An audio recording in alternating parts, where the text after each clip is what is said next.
So mga tol, matapos pong matalo si former Unified Super Bantamweight World Champion Marlon Tapales kay Yukinori Uguni via unanimous decision kahapon sa bansang Japan. Nagsalita po ang head coach at kapatid ni General Casimero na si Jason Casimero sa mga nagsasabi daw na mahinang boxer itong si Uguni, tricycle driver at magbabalot. Ano daw ngayon ang nangyari? Pinaniwala daw kasi si Tapales na mahina daw itong si Uguni, kaya buong akala ni Tapales mahina nga itong si Uguni. Sinabi din ni Jason mga tol noong makalaban daw ng utol niya itong si Uguni, patay na daw sana itong si Uguni kung hindi lang daw ito nagrason noong ma-headbutt. Patutumbahin na daw sana ni Cuadro Alas, kaso yun nga itinigil daw yung laban dahil sa headbutt kaya nauwi sa tabla. Pinaalala din ni Jason kasi meron mga tol na maging si Pilipos ni Tumba. Sinabihan din daw na mahinang nilalang, pero ano daw ang ginawa ni Pilipos ni Tumba dito kay Uguni? Tinapos lang daw nito si Uguni sa loob ng first round. Malakas daw talaga itong si Pilipos, kaya daw iniwasan din ito ni Carams Martin. Si Tata, nung kinalaban yan si Uguni, nagrason na lang na na-headbutt.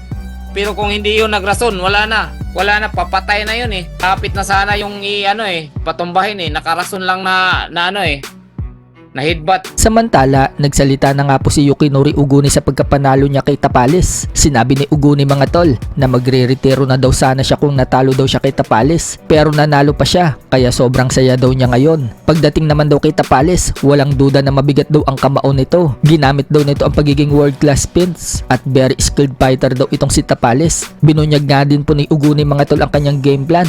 Ang naging strategy daw niya kung paano na ipanalo yung laban. Aniya, hindi daw talaga siya bumabanat sa body shot hanggang 4th round. Ginawa lang daw niya yun sa later rounds noong makita daw niya na napapagod na si Tapales. Bagamat hindi daw exciting yung laban, pero goal daw niya kasi na manalo. At yun nga, na-manage daw niya makasurvive at sobrang saya daw niya na nanalo siya. Dahil sa panalo niya ngayon, gusto daw niya maging world champion muli, pero ayaw daw niyang kalabanin si Nakatani at Inoue. Kapag nanalo nga daw itong si Nakatani kay Inoue, sasabihan daw niya si Nakatani na ibakante na lang daw yung titulo at ibigay daw sa kanya. So matindi talaga yung mga body shot ni Uguni mga tol. Yan po yung sinasabi natin bago yung laban, na mukhang gagamitin ni Uguni kay Tapales yung body shot. Sa training po kasi mga tol ni Uguni, panay bato siya ng body shot, tapos pinakita pa niya kung paano patiklopin yung kalaban sa body shot niyang padaplis. どうしようもないけどやんそっちぐらいだけどなここあれやんここなんでこう巻き込むでもそっち打てないのお前マジで